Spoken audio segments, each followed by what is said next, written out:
The first few evenings after, I had some troubled sleep and would kind of wake up feeling a little bit haunted by that moment.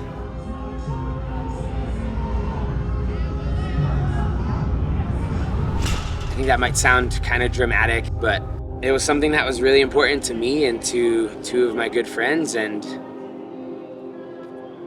it was just weighing heavy on me. And I'm in a place now where I know everything's gonna be okay. I still feel bad about it, but definitely a bittersweet weekend, all in all.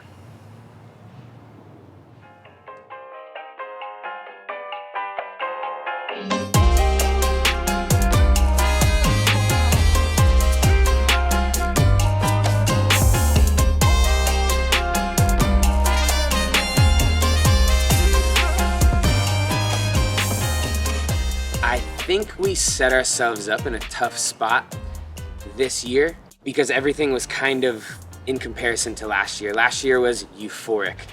I don't think I've ever had that much fun competing, period. Getting to do it with Travis and Chandler all weekend last year, we were both saying that that was the best competition that we'd ever done, talking about how much we loved each other and how great it was, and we were winning all the events and just literally could not have gone any better. I think that was kind of the standard that we were coming in trying to meet this year. So there was already, before the weekend even started, a bit more like tension that I could feel in my body, which was, I think, pressure to live up to those expectations of last year from a performance standpoint, from a fun and relationship standpoint. And I feel like we didn't really do a great job of either, though. Last call for our elite female team. Little I haven't gotten that hard in a while, and Yeah, I was it was like, a big "Hey, he's okay. punch Maybe he's not. Look at that." to the stomach. So event one, it was basically a relay race with one athlete doing handstand push-ups, which was Noah. He does them faster than anybody I know. We had one athlete doing pistols, which ended up being the role that I took, and then one athlete doing chest to bar, which ended up being Travis. We ran a good race. Like Trav hit both the sets of chest to bar unbroken. Noah cranked the handstand push-ups, and then I didn't fall on my face on the pistols. I came really, really, really close, but I didn't. And I think that was mainly my job, was to not look stupid. So pretty much execution-wise, that was as good as it could go. How are you feeling about the swim? I mean, it's not my favorite part of any competition. It's even less my favorite when my legs are the way they are, but like everyone else's legs are tired and everyone else got to do the same distance. So like, I don't know, it is what it is. We'll get in there, do the thing, and move on.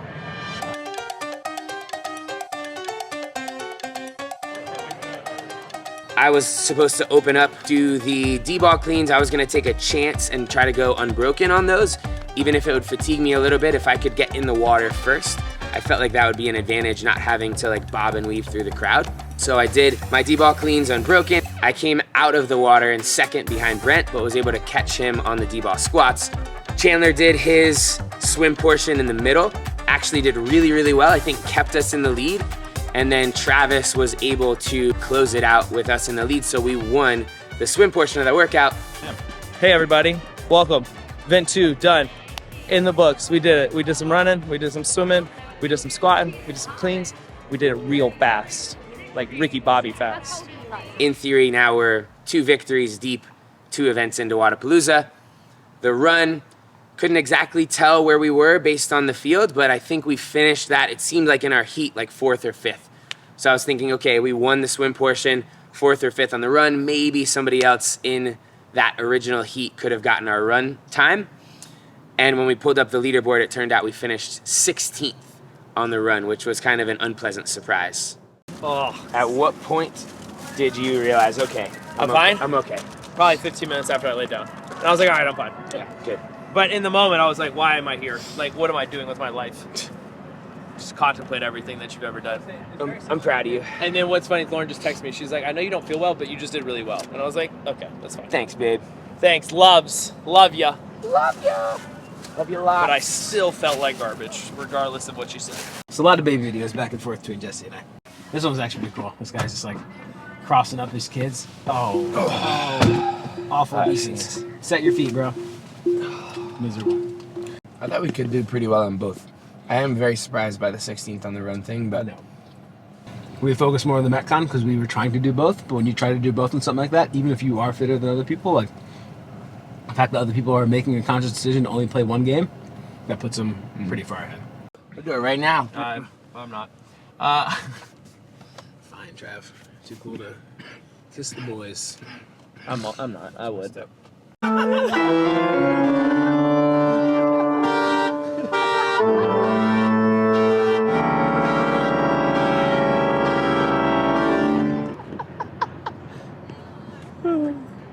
We're not stealing the car. Noah? Can you shut your car off? Yeah. Thank you. So going into that final event that evening, that was the one that I was probably the most nervous about, and I would imagine that Travis and Chandler were as well, because that was the one that we tested for the first time together earlier in the week and didn't do very well on. I was set to do 60 muscle-ups, kind of a mix between bar and ring, which is a lot, but I felt pretty comfortable with it.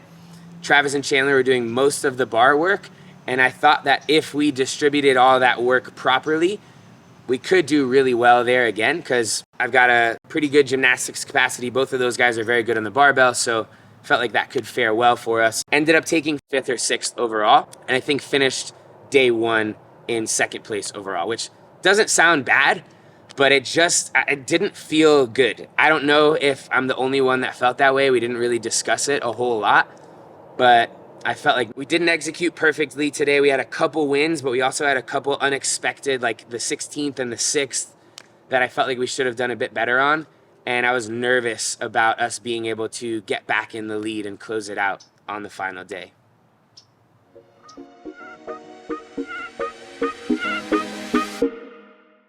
Like my biceps and stuff. Looks like a super clear lens.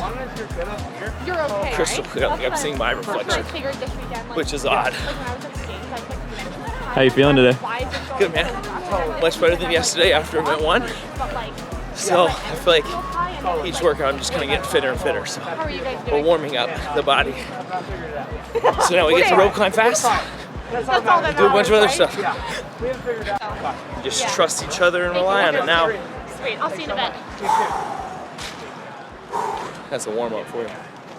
Day 2, which was the final day of competition, which is pretty rare. Usually it's 3 or 4 days of competing. We opened up that day with the workout by the water. It was rope climbs and then some synchro kettlebells, dumbbells, and barbell hang cleans, push press, and thrusters. I personally was a little bit nervous about that one as well. Once again, it's a workout that Travis and Chandler are probably 2 of the better rope climbers in the CrossFit world. I'm not bad. We're all pretty good at moving a barbell, dumbbell, kettlebells.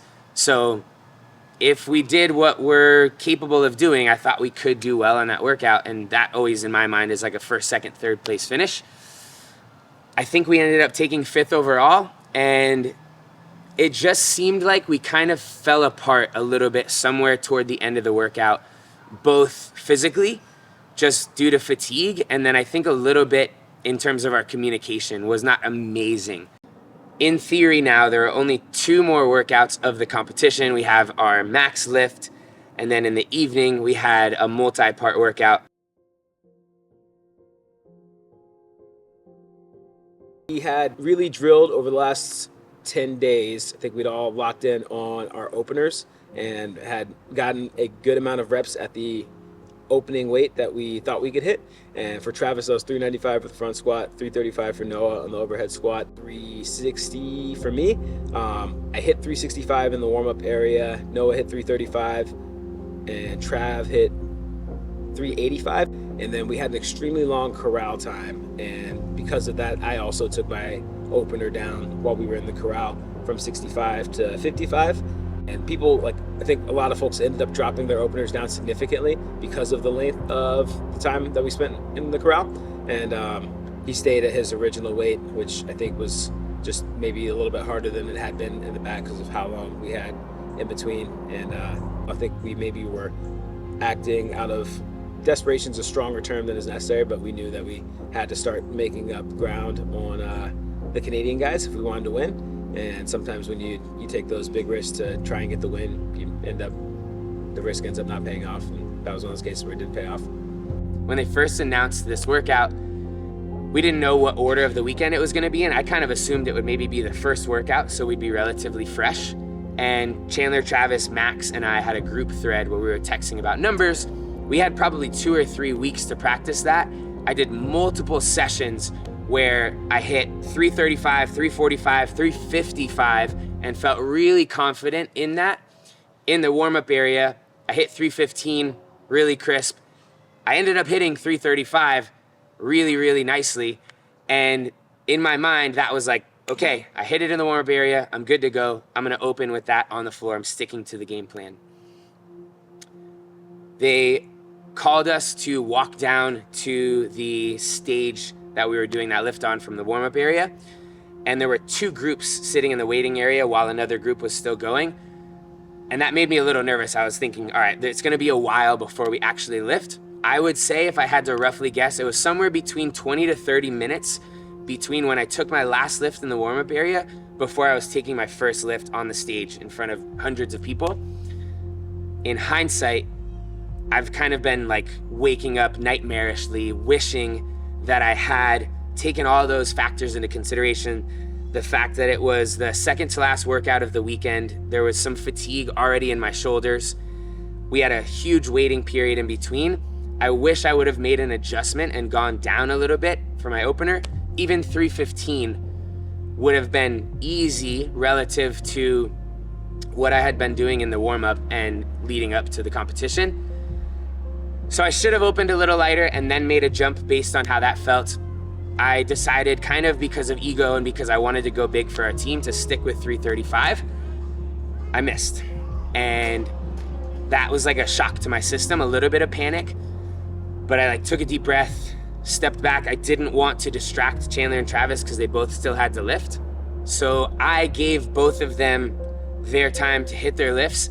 And then when it rolled back around to my 30-second window to take my second and final attempt, they said, what do you want on the bar? And I was like, do you guys think I should go down or go for 335 again? It would have made sense to, drop down to a weight that he could have performed a clean into an overhead squat with if I had been thinking through things a little bit better. And that's something like, hey man, if you're going to be on a team, you can't just be a passive participant in the event. Even if it's someone else's movement, you have to be able to give the best advice that you can possibly give by being as locked into the situation as possible. And I was not locked in enough or hadn't thought through that possibility the way that I should have. So that's a fault in planning on my part. And Chandler said, can you hit it? And I was like, yes, I can hit it. I knew I could because I'd done it so many times. So I said, let's go 335, put it back on the bar. I stepped up. I could feel, I don't want to call it the pressure, but a lot of drive and fuel, knowing that I needed to hit that lift. I needed to put some points on the board for us. And I felt confident that I could do it. I really, really did. I jerked the bar overhead. My left arm locked out, my right arm buckled a little bit, and I fought so hard to keep the bar overhead, and I wasn't able to. I dropped the bar and was immediately devastated. I felt a pit in my stomach, my heart sank. I knew that I had just really, really effed us over. I walked back to the guys. I was like, I'm so sorry. They both still had to do their lifts. I was proud of them for staying in the fight. They both hit their big numbers, but I put up 0 pounds towards our total, so we took literally last place on that workout. And man, from that moment until still now, I feel so guilty. Not only have I never done that in competition, put up 0 pounds on a lift, for the first time of ever having messed up that big, it directly negatively impacted 2 of my best friends financially, in terms of their legacy, their pride of being able to win an event. I let those guys down. Single-handedly, I cost us the win. In hindsight, I didn't know it in the moment, but Max did the math. If I would have hit 280 is what I was told, which was never a consideration. Even while we were like warming up and practicing weeks ahead of Wodapalooza, I would have never considered going as light as 280. If I would have hit that, we would have won by like a 30-point margin overall. And so that just like, in hindsight, if I could have gone back and gone a little bit lighter, whether it was my opener or once I missed, have been smart enough and put my ego aside to just strip some weight off and put a number on the board, we could have won. It was as simple as that. I was shocked to look at the leaderboard and see that we were somehow still in 3rd place overall. I thought we would have dropped to 9th place or something with a last place finish. That made it a little bittersweet. I was like, okay, we can still get on the podium. I'm gonna give it everything I've got in this final to try to lock that in at least for us. There were still 200 points available, and again, everything's kind of a discrete event, right? Like how that event went does not dictate how the next event will go. Our fitness is not dictated by any one performance. Going into the final event, I need to be able to put that lift behind me for the time being. 2-part workout. The first part was rotations of pairings on couplets. So Travis and myself had to do synchro toe to bar and box jump overs. Then I would stay in, Travis would switch with Chandler. Chandler and I were on the dumbbell overhead walking lunges and dumbbell bench press. Then I would swap out. Chandler and Travis had heavy wall balls and handstand walks before we'd have a little rest period. And then the grand finale was 33 synchro heavy dumbbell snatches, 22 calories each on an echo bike, and then 33 synchro burpee double jumps over our dumbbells. And when we got to the final part of the workout where we had to do the burpee double hops, from the very first rep, I knew that we were gonna have an issue at the end with the judge's call on that final rep, because normally you get a count for your reps when you finish the movement. So it should have been burpee, jump over the dumbbells, jump back, and as soon as our feet touched, the judge should have said 1. We did burpee, jump, jump. She didn't say anything. When we went down for the second burpee and all of our chests touched the ground, she said 1. And I was like, that's a little weird, because on that 33rd rep, we should be able to jump over, jump back, and as soon as our feet touch the ground, sprint to the finish line. But something tells me we're gonna have to go down and do an extra burpee just because of the way that she's doing the count. That was exactly what happened. We did rep number 33, where the judge was holding a 1-up. We jumped over, jumped back. I ran across the finish line, tried to get Travis and Chandler to come with me. The judge said, no, you have 1 more. We ran back, did 1 more, ran across the finish line. 2 or 3 teams had crossed before us because of that little discrepancy. But the head judge came over, went back and did a video review, saw that we had done our 33 reps and should have run across at the time in which I did. So they made the scoring adjustment. We won that final workout, but if we finished 1 spot higher on the first part of that workout, we would have taken 2nd overall versus taking 3rd overall, which, again, I've used the word bittersweet a few times, but finishing 3rd overall at Wodapalooza this year was very bittersweet. It was just like this weird, awkward tension, like not good vibes when we finished, because there were so many of those issues and discrepancies where the judges had to go back and review the footage, and there was just like frustration associated with that. I was still dealing with having missed that lift, and it was just a weird vibe. Chandler had gone off to cool down on a bike.